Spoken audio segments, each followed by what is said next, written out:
अस्सलाम वालेकुम एंड सुबह बखैर। कैसे हैं आप लोग? उम्मीद है खैरियत से होंगे। और काफ़ी दिनों से मेरी कोई वीडियोस नहीं आ रही इंटरेस्टिंग सी। इसके पीछे एक कारण है और कारण ये है कि मैं कुछ मसरूफ़ हूँ और कुछ मेरे पास इंटरनेट की सर्विसेज वैसे नहीं होती, इसलिए भी नहीं कर पाती।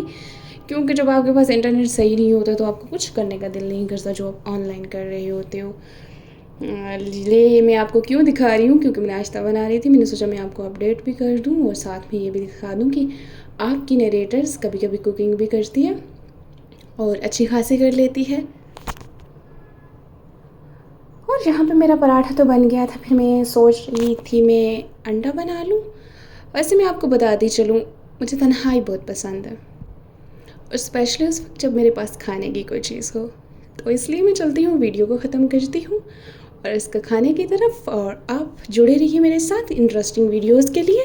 जल्द आ रही हूँ नई सीरीज़ लेके, तब तक के लिए अल्लाह निगहबान।